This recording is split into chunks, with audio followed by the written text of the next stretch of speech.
안녕하세요. 자, 오늘은 사무엘상 15장부터 읽을 차례입니다. 사울이 왕이 되었지만 버려질 수밖에 없는 그 이유를 보여주는 이야기가 계속되고 있습니다. 자, 우리 사무엘상 15장 1절부터 읽겠습니다. 사무엘이 사울에게 이르되 여호와께서 나를 보내어 왕에게 기름을 부어 그의 백성 이스라엘 위에 왕으로 삼으셨은즉 이제 왕은 여호와의 말씀을 들으소서. 만군의 여호와께서 이같이 말씀하시기를 아말렉이 이스라엘에게 행한 일 곧 애굽에서 나올 때 길에서 대적한 일로 내가 그들을 벌하노니 지금 가서 아말렉을 쳐서 그들의 모든 소유를 남기지 말고 진멸하되 남녀와 소아와 젖먹는 아이와 우양과 낙타와 나귀를 죽이라 하셨나이다 하니 사울이 백성을 소집하고 그들을 들라임에서 세어보니 보병이 20만 명이요 유다 사람이 10,000명이라. 사울이 아말렉 성에 이르러 골짜기에 복병시키니라. 자, 하나님이 아말렉을 치라고 명령하시는데 이것은 신명기 25장에서 이미 명령하셨던 바입니다. 그래서 아말렉을 지우라고 하는 것이 신명기의 명령이죠. 왜냐하면 신명기 25장 17절에서 19절을 보면 아말렉이 이스라엘과 전쟁을 했기 때문에 지우라고 하는 게 아니에요. 이스라엘과 전쟁한 이방 족속은 뭐 아말렉뿐만이 아니죠. 도처에 많이 있습니다. 그런데 아말렉을 쳐야 하는 이유는 아말렉이 이스라엘과 전쟁을 한 게 아니라 이스라엘을 약탈하고 이스라엘의 대열의 뒤후미로 쳐들어가서 그 후미에서 처진 여자들 아이들을 죽였기 때문이에요. 그래서 만약에 아말렉이 정당하게 앞에서 이스라엘과 전쟁을 벌인 것이라면 이렇게까지 명령하실 일이 아닌데 하나님이 특별히 신명기에서 아말렉만큼은 꼭 지워야 된다라고 말씀하신 이유는 이 아말렉이 사막의 도적대인데 이 사람들은 주로 전쟁을 하는 민족이 아니라 도적질을 하는 민족이에요. 그리고 이제 이 전투에서도 앞에서 붙는 것이 아니라 뒤로 들어와서 그 행렬에서 뒤처진 여자들, 아이들 이렇게 약한 사람들을 쳤기 때문이죠. 다윗 시대에도 이 아말렉이 다윗이 머물고 있던 그 성에 군대가 없을 때 쳐들어와서 이제 여자와 아이들과 재산을 노략질해 가죠. 그러니까 아말렉이라고 하는 족속들은 그렇게 사막의 도적대들이라고 생각을 하시면 되겠고요.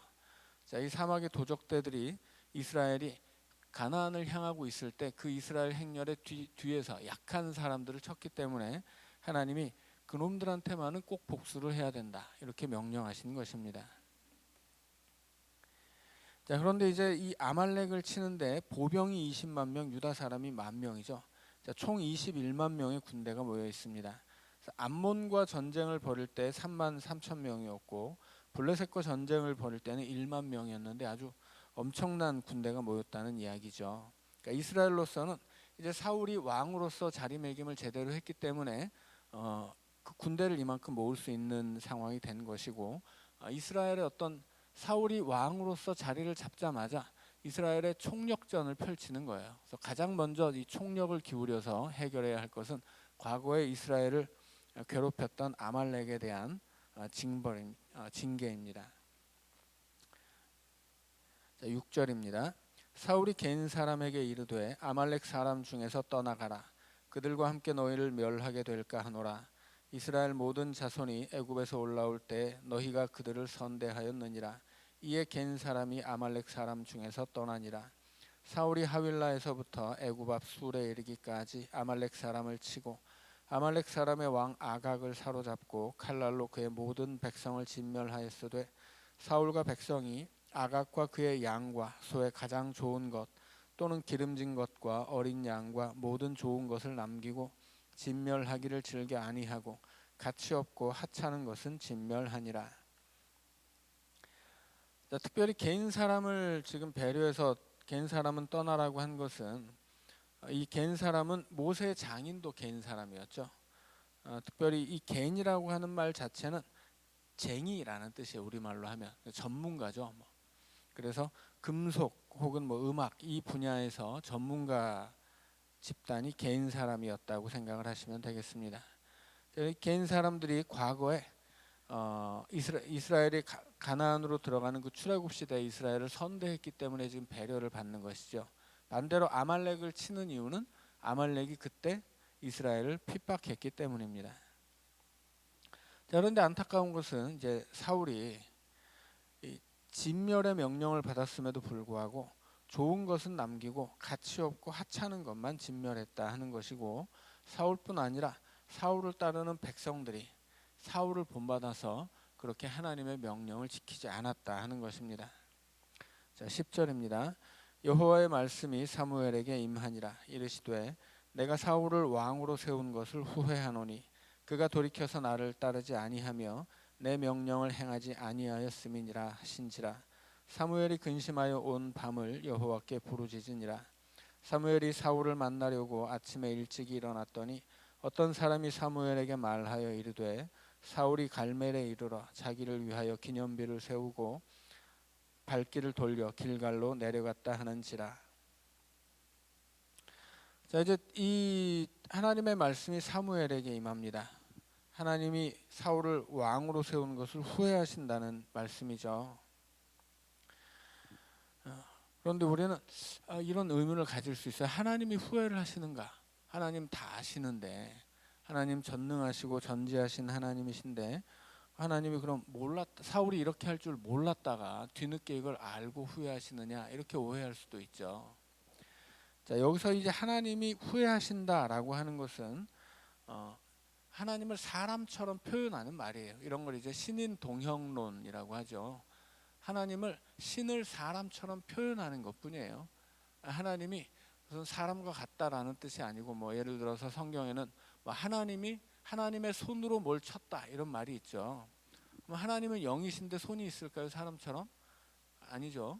뭐 하나님의 눈으로 보신다 이런 말도 있잖아요. 하나님은 영이신데 사람처럼 사람이 육신을 가진 사람처럼 눈이 있냐 생각하면 아니라고 하는 거예요.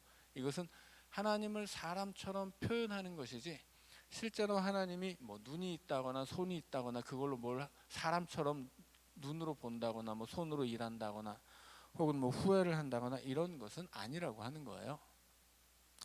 자, 그런데 하나님이 후회한다라고 말씀하실 때 이것은 단순히 사람이 후회한다라고 하면 이것은 과거에 관한 일이잖아요.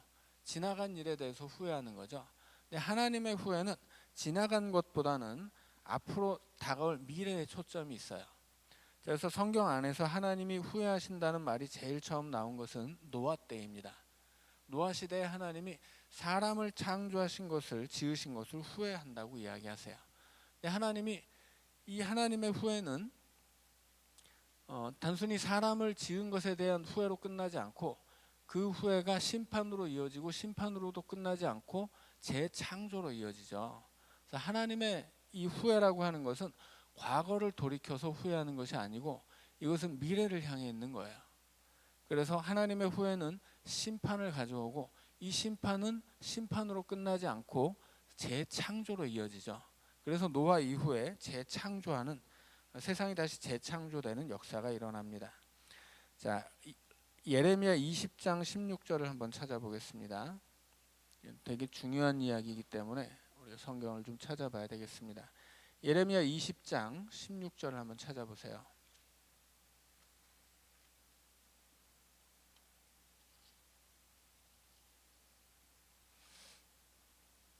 자, 예레미야 20장 16절입니다. 제가 읽어드릴게요. 그 사람은 여호와께서 무너뜨리시고 후회하지 아니하신 성읍같이 되었다면, 그가 아침에는 부르짖는 소리 낮에는 떠드는 소리를 듣게 하였다면 좋을 뻔하였나니. 여기서 하나님이 후회하지 아니하신 성읍같이 되었다면 이런 이야기가 나오죠.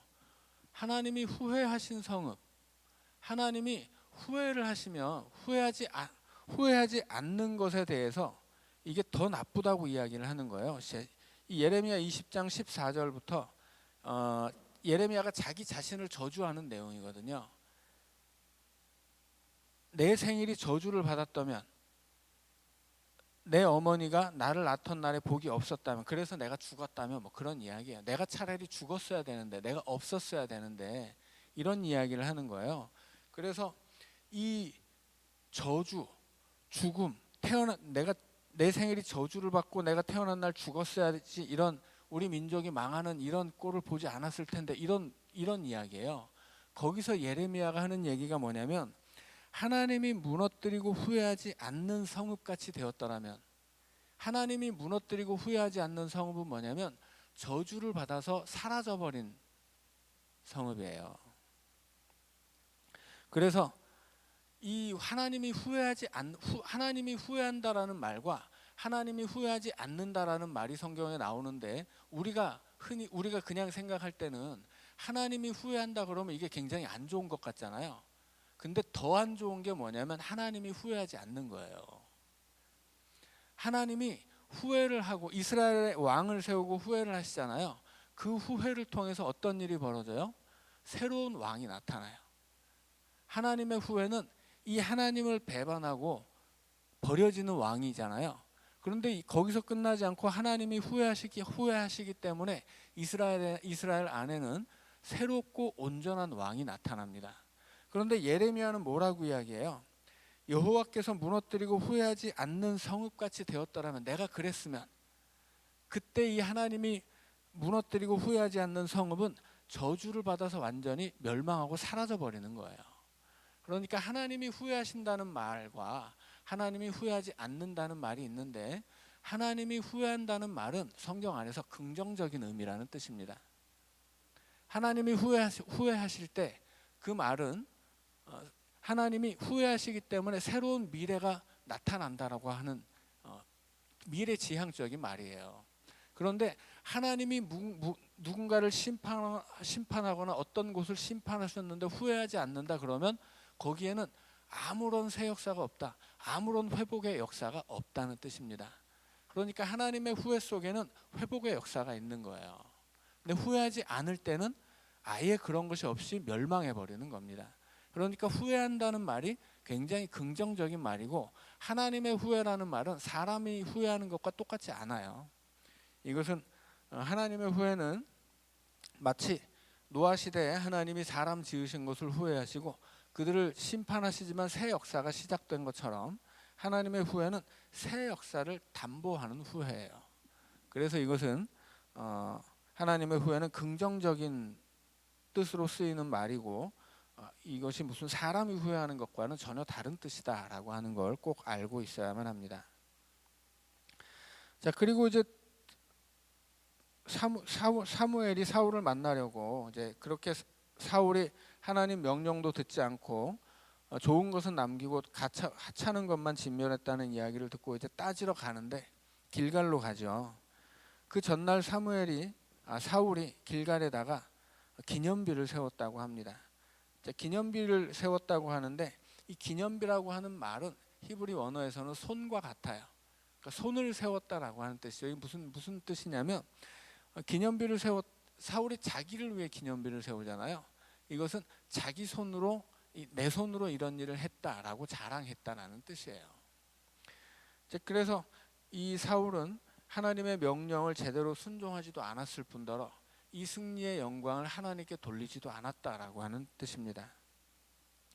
그래서 이 길갈이라고 하는 곳은 본래는 여호수아 시대에는 이스라엘 백성들이 요단강을 건너고 그 요단강을 건너게 하신 하나님의 은혜를 기념하는 곳이었는데, 사울에게는 그 길갈이 실패의 장소예요. 길갈에 갈 때마다 사울은 실패합니다. 첫 번째 실패는 9장 7절 8절에서 나왔죠. 사울이 자기 자신을 증명했어야 하는데 블레셋을 치지 않고 집으로 가버렸단 말이에요. 그게 첫 번째 실패였고, 두 번째 실패는 13장 8절에 나오죠. 블레셋과 전쟁이 벌어졌을 때 사무엘을 기다렸다가 하나님의 말씀을 들었어야 되는데, 이 백성들이 흩어지고 군대가 600명밖에 남지 않으니까 자기 멋대로 거기서 제사를 드려요. 그게 길갈에서 있었던 일이고, 그리고 아말렉을 진멸하지도 않고 그 전쟁의 승리를 기념하는 기념비를 세운 곳이 또 길갈인 거죠. 그래서 이 길갈이라고 하는 곳은 사울에게는 실패의 장소입니다. 13절입니다. 사무엘이 사울에게 이른즉 사울이 그에게 이르되 원하건대 당신은 여호와께 복을 받으소서. 내가 여호와의 명령을 행하였나이다 하니, 사무엘이 이르되 그러면 내 귀에 들려오는 이 양의 소리와 내게 들리는 소의 소리는 어찌 됨이니까 하니라.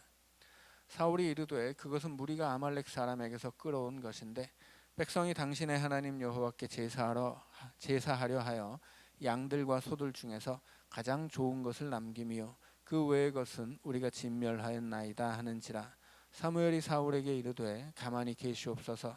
간밤에 여호와께서 내게 이르신 것을 왕에게 말하리이다 하니 그가 이르되 말씀하소서. 자, 이 길갈에서 지금 14절에 보면 양의 소리와 소의 소리가 들린다고 하죠. 대신에 하나님의 소리는 들리지 않는 거예요. 자, 그래서 이 길갈이라고 하는 곳, 거기서 사무엘이 사울을 만났을 때 거기는 양의 소리와 소의 소리는 들려도 하나님의 소리는 없는 거죠.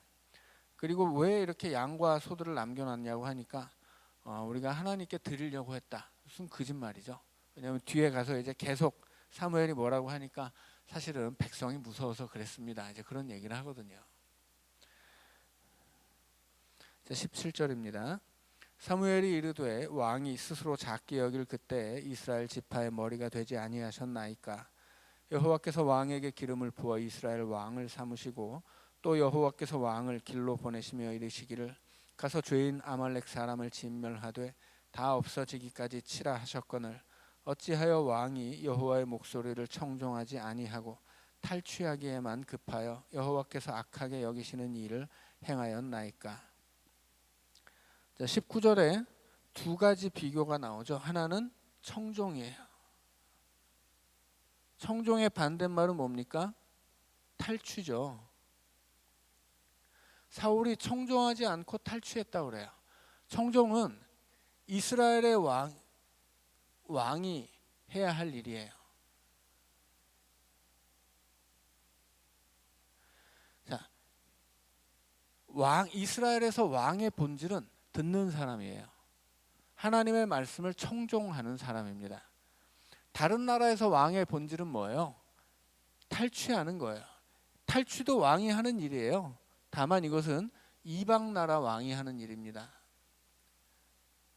이스라엘 백성들이 이 사무엘상 초반에 사무엘에게 왕을 달라고 요구할 때 사무엘이 경고했던 게 뭐예요? 니들이 왕을 세워봤자 그 왕이 니들 재산을 뺏어가고 자식 뺏어가고 니들이 수고해서 얻은 거 뺏어간다. 이런 얘기를 하죠. 일반적인 왕의 모습이에요. 일반적으로 그 시대의 왕은 탈취하는 사람이에요. 모든 것이 다 자기 거거든요. 그래서 백성들이 뭐 새로 만들면 그거 뺏어서 자기가 가지는 거예요. 뭐 농사를 지어서 수확을 하건 뭐 짐승을 키워서 뭐 새끼를 얻건 다 왕이 뺏어간다고 하는 거죠. 하지만 이스라엘의 왕은 청종하는 사람이에요. 그래서 이스라엘에서 왕의 본질은 듣는 사람입니다. 20절입니다. 사울이 사무엘에게 이르되 나는 실로 여호와의 목소리를 청종하여 여호와께서 보내신 길로 가서 아말렉 왕 아각을 끌어왔고 아말렉 사람들을 진멸하였으나 다만 백성이 그 마땅히 멸할 것 중에서 가장 좋은 것으로 길갈에서 당신의 하나님 여호와께 제사하려고 양과 소를 끌어왔나이다 하는지라. 사무엘이 이르되 여호와께서 번제와 다른 제사를 그의 목소리를 청종하는 것을 좋아하심같이 좋아하시겠나이까. 순종이 제사보다 낫고 듣는 것이 순양의 기름보다 나으니 이는 거역하는 것은 점치는 죄와 같고 완고한 것은 사신 우상에게 절하는 죄와 같음이라. 왕이 여호와의 말씀을 버렸으므로 여호와께서도 왕을 버려 왕이 되지 못하게 하셨나이다 하니. 자, 사울이 버려지는 이유는 뭐예요? 하나님을 버렸기 때문이죠. 자, 하나님을 버렸기 때문에 사울도 버려지는 거예요. 자, 그런데 이 사울에게는 변명이 있죠. 백성들이 그랬다 하는 거예요. 백성들이. 자, 그때 이제 사무엘이 사울에게 유명한 말을 하죠. 순종이 제사보다 낫다라고 하는 거죠. 하나님께 좋은 제물을 드리는 것보다 하나님께 순종을 드리는 것이 낫다 하는 이야기입니다.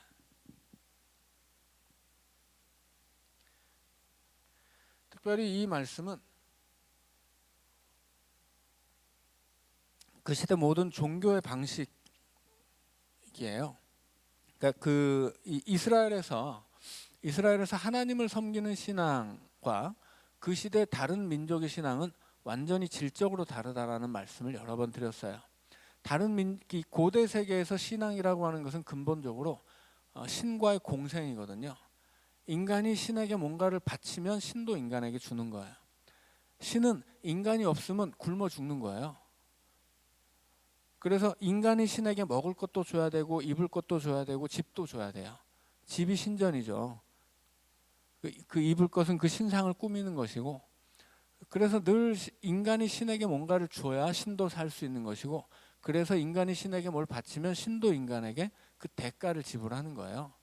그게 그 시대 우상 숭배를 하던 그 이스라엘 이외의 모든 나라와 민족의 신앙의 근본이에요. 그러니까 그 시대 신앙이라고 하는 것은 근본적으로 거래예요. 그 거래라고 하는 것은 그 시대뿐 아니라 오늘도 마찬가지거든요. 오늘날에도 종교의 근본 원리는 뭐냐면 거래에 있어요. 내가 뭔가를 신에게 줌으로써 신에게 뭔가를 또 받는 거죠. 그런데 하나님은 그 거래를 하지 않는다라고 하는 거예요. 하나님은 은혜를 베푸시는 분이지 거래하는 분이 아니에요. 우리가 가지고 있는 신앙도 거래가 아니에요. 어떤 사람들은 이걸 착각하기 때문에 내가 금식을 하면 그 대가로 뭘 받고, 내가 뭐 헌금을 하면 그 대가로 뭘 받고, 내가 뭐 어떤 봉사를 해서 뭔 그 대가를 받고, 이렇게 착각하는데 하나님은 우리와 거래하지 않습니다. 우리가 하나님께 뭘 드리기 전에 이미 구원을 받았어요. 십자가에서 예수님이 우리를 위해 죽으셨거든요. 그거를 예수 그리스도를 믿고 나의 구주로 삼기만 하면 구원은 나의 것이에요. 그러니까 우리가 하나님 앞에 뭐 예배를 드리건 봉사를 하건 헌금을 바치고, 이 모든 것은 감사하기 때문에 드리는 것이지 내가 뭘 달라고 바치는 대가성 뇌물이 아니라고 하는 거예요. 이거를 대가성으로 생각하는 것은 다 우상숭배입니다. 이건 잘못된 신앙이에요. 그래서 내가 뭘 어떻게 해가지고 하나님으로부터 뭘 받아내겠다는 방식의 태도는 절대로 기독교 신앙이 아니에요. 우리는 하나님에게 무엇을 드리건 그것은 감사하기 때문에 그 감사함의 응답이, 구원의 은총에 대한 응답이고 감사함의 표현인 것이지, 내가 뭘 받은 게 부족해서 더 달라고 뭘 바치고 뭐 하나님이 내게서 뭘 받았기 때문에 주는 게 아니라고 하는 거예요. 이걸 착각하면 그때부터 신앙은 우상숭배가 되고 공로주의가 돼요. 내가 뭘 할 때 하나님이 나에게 뭘 해주신다고 생각하거든요. 그런 사람들의 신앙은 내가 뭘 했는데 나를 이렇게 대접해? 이렇게 되는 거예요. 그래서 시험에 들어서 신앙을 떠나고 그런 마음 때문에 교회를 떠나게 되는 거죠. 그래서 여기서 사울이 내가 하나님께 좋은 거 드리려고 한다. 이 시대 모든 우상 숭배자들은 그렇게 좋은 것을 드리는 것이 좋은 신앙이었어요. 더 좋은 것을 드릴수록 더 좋은 신앙이에요. 그래서 심지어는 자기 자식도 죽여서 바치는 거거든요. 그러나 하나님은 재물을 받지 않습니다. 하나님은 마음의 중심을 받는 거예요. 하나님은 재물에 담겨있는 우리의 믿음을 받는 것이지 재물을 받는 게 아니에요. 하나님은 내가 뭐 봉사를 하더라도 그 봉사에 담겨있는 내 마음을 받는 것이지, 내가 하나님을 위해서 교회를 위해서 뭘 했다고 그걸 받는 게 아니라는 거죠. 그래서 그것이 내가 하는 그 어떤 것도 어떤 대가성 뇌물이 될 수 없다라고 생각하는 것입니다. 이거를 모르면 사울처럼 되는 거예요. 그래서 사울은 좋은 걸 바치는 게 좋은 신앙이기 때문에 뭐라고 이야기해요? 나는 하나님 명령을 행했습니다. 나 잘못한 거 없습니다. 이렇게 나오는 거예요. 자기가 뭘 잘못한 건지도 모르는 거죠. 24절입니다. 사울이 사무엘에게 이르되 내가 범죄하였나이다. 내가 여호와의 명령과 당신의 말씀을 어긴 것은 내가 백성을 두려워하여 그들의 말을 청종하였음이니이다. 청하오니 지금 내 죄를 사하고 나와 함께 돌아가서 나로 하여금 여호와께 경배하게 하소서 하니, 사무엘이 사울에게 이르되 나는 왕과 함께 돌아가지 아니하리니 이는 왕이 여호와의 말씀을 버렸으므로 여호와께서 왕을 버려 이스라엘 왕이 되지 못하게 하셨음이니이다 하고 사무엘이 가려고 돌아설 때 사울이 그의 겉옷자락을 붙잡음에 찢어진지라. 사무엘이 그에게 이르되 여호와께서 오늘 이스라엘 나라를 왕에게 떼어 왕보다 나은 왕의 이웃에게 주셨나이다. 이스라엘의 지존자는 거짓이나 변개함이 없으시니 그는 사람이 아니심으로 결코 변개하지 않으심이니이다 하니 사울이 이르되 내가 범죄하였을지라도 이제 청하옵나니 내 백성의 장로들 앞과 이스라엘 앞에서 나를 높이사 나와 함께 돌아가서 내가 당신의 하나님 여호와께 경배하게 하소서 하더라. 이에 사무엘이 돌이켜 사울을 따라가매 사울이 여호와께 경배하니라. 자, 여기서 이제 중요한 말씀이 있죠. 29절에서 이스라엘의 지존자는 하나님이죠. 하나님은 거짓이나 변개함이 없으시니 그는 사람이 아니심으로 결코 변개하지 않으심이니이다. 자, 하나님은 변치 않아요. 그게 하나님의 성실하심이시고 그래서 그 변치 않는 사랑을 헤세드라고 하죠. 그러니까 하나님은 변함이 없으세요. 자, 여기서 변함이 없다는 것은 근본적으로는 이스라엘을 향한 말씀이죠. 하나님은 이스라엘을 향해 변함이 없기 때문에 사울이 죄를 지으면 또 좋은 왕을 세워주시는 거예요. 그러면 사울은 뭐 버려지고 사울에게 있어서는 하나님은 변하시는 분인가요? 자, 그렇지 않습니다. 하나님은 사울에게도 변하지 않는 분이세요. 여기서 지금 사무엘이 사무엘에게 하는 말이 뭐예요? 하나님이 너를 버렸다. 왜냐하면 네가 하나님을 버렸기 때문이다. 이렇게 얘기하죠. 그런데 이 말이 이미 그 전에도 나왔던 말이에요. 이미 그 전에도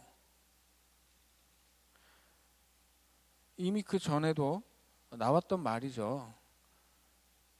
이 요나단이 블레셋을 쳤기 때문에 블레셋하고 전쟁이 벌어졌을 때 13장에서 사울이 자기 마음대로 번제와 화목제를 드렸을 때 하나님이 너를 버리신다 그런 얘기 했거든요. 그런데 사무엘이 또 사울을 찾아와서 아말렉을 치라고 하잖아요. 하나님은 기회를 주시는 거예요. 사울에게 계속. 그리고 사울이 여기서 회개했으면 그 역시도 당연히 용서를 받았을 거라고 하는 거죠. 사울이 버려지는 이유는 회개하지 않기 때문이에요. 하나님을 버렸기 때문에 회개하지 않는 게 아니고 회개하지 않기 때문에 버려지는 거죠. 죄로 치자면 다윗이 훨씬 더 많이 지었고 다윗이 훨씬 더 파렴치범이에요. 다윗은 우리아의 아내를 취하기 위해서 우리아를 모략을 써서 죽이거든요. 우리아가 누구냐면 사무엘상 마지막에서 다윗이 자기 인생을 회고할 때 다윗과 인생을 함께 했었던 33인의 용사들이 있는데 그 중에 막내가 우리아예요. 이 우리아라고 하는 사람은 그냥 그런 장수가 아니라고 하는 거죠. 이 우리아는 그가 어렸을 때부터 동생처럼 데리고 다니면서 다윗과 함께 전쟁터를 굴러 다녔던 그의 가장 아끼는 33인의 장수 중에 막내였다고요. 그럼에도 불구하고 이 우리아의 아내를 범하고 그 사실을 그 범죄를 은폐하기 위해서 우리아를 계략을 써서 죽인 사람이 다윗이에요. 그 파렴치함이라는 것은 이 사울과는 비교조차 할 수가 없어요. 결국 하나님이 그 범죄 때문에 다윗에게 뭐라고 이야기하냐면 네가 회개했으니 용서 버려지진 않지만 그 죄의 대가는 네가 뿌린 그 죄악의 대가는 받는다라고 말씀하시죠. 결국 그것 때문에 그 범죄 때문에 다윗이 받는 대가가 뭐냐면 노년의 아들이 아버지를 죽이려고 했던 거예요. 그래서 네 노년의 피가 그치지 않을 것이다 그런 이야기를 하시거든요. 그것은 결국 그렇게 다윗이 자기와 가장 가까이 지내고 정말 자기에게 가장 의리를 지켰던 그 막내 동생 같은 우리아를 그렇게 파렴치하게 죽였기 때문에 받은 그 죄의 대가라고 하는 거예요. 그런 죄에 비교하면 사울의 죄는 아무것도 아니에요. 여기서 사울이 버려지는 이유는 정말 버려질 수밖에 없는 죄를 저질렀기 때문이 아니라 회개하지 않기 때문이에요. 그래서 하나님은 변함이 없으신 하나님이세요. 여전히 사울을 버렸어도 하나님은 그가 돌이켜서 하나님 찾기만 하면 다시 품어주시는 하나님이거든요. 회개하면 용서하시는 하나님이고 결국 버려지는 이유는 뭐예요? 그가 하나님을 버렸기 때문에. 버렸다는 것은 회개하지 않았다는 뜻입니다. 그러니까 우리가 하나님을 오해해서는 안 된다는 거죠. 여기서 사울이 하나님께 버려지는데 뭐 어떤 사람은 하나님이 버리고 어떤 죄는 용서하지 못한다 이렇게 생각해서는 안 된다고 하는 것입니다.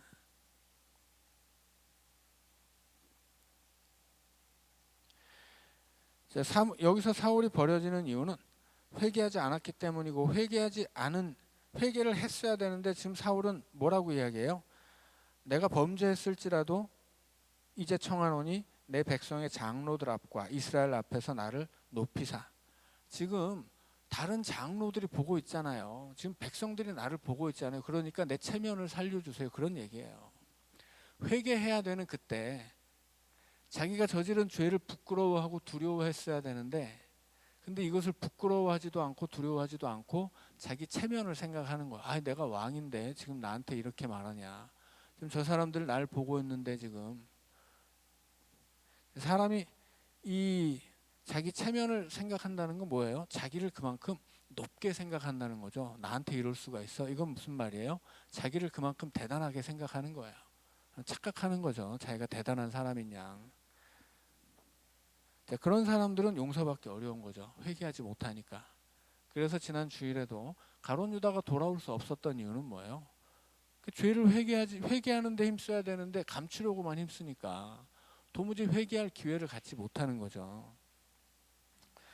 자, 32절입니다. 사무엘이 이르되 너희는 아말렉 사람의 왕 아각을 내게로 끌어오라 하였더니 아각이 즐거이 오며 이르되 진실로 사망의 괴로움이 지났도다 하니라. 사무엘이 이르되 네 칼이 여인들에게 자식이 없게 한 것 같이 여인 중 내 어미에게 자식이 없으리라 하고 그가 길갈에서 여호와 앞에서 아각을 찍어 쪼개니라. 결국은 이제 사무엘이 아각을 처형하게 되는데 이렇게 하기는 싫었지만 지금 어쩔 수 없는 거죠. 그 결과로 이제 사무엘과 사울이 이제 완전히 틀어지게 됩니다. 34절입니다. 이에 사무엘은 라마로 가고 사울은 사울 기브와 자기의 집으로 올라가니라. 사무엘이 죽는 날까지 사울을 다시 가서 보지 아니하였으니 이는 그가 사울을 위하여 슬퍼함이었고 여호와께서는 사울을 이스라엘 왕으로 삼으신 것을 후회하셨더라. 이제 사무엘이 죽는 날까지 사울을 다시 가서 보지 아니하였다 이렇게 이야기하죠. 다시 보지 않은 게 아니고 다시 가서 보지 않은 거예요. 그러니까 찾아가지 않았다는 거죠. 나중에 이제 19장으로 가면 사울이 사무엘을 찾아가는 이야기가 있습니다. 자, 그러니까는 사무엘이 다시는 보지 않았다 그런 것이 아니고 다시 사울을 찾지는 않았다 하는 이야기예요. 대신에 사울은 사무엘을 찾아간 적이 있습니다. 하지만 결과적으로 사무엘은 사울과의 관계를 끊었다 하는 이야기입니다. 자, 여기까지 읽고 3분 쉬었다가 16장 읽겠습니다.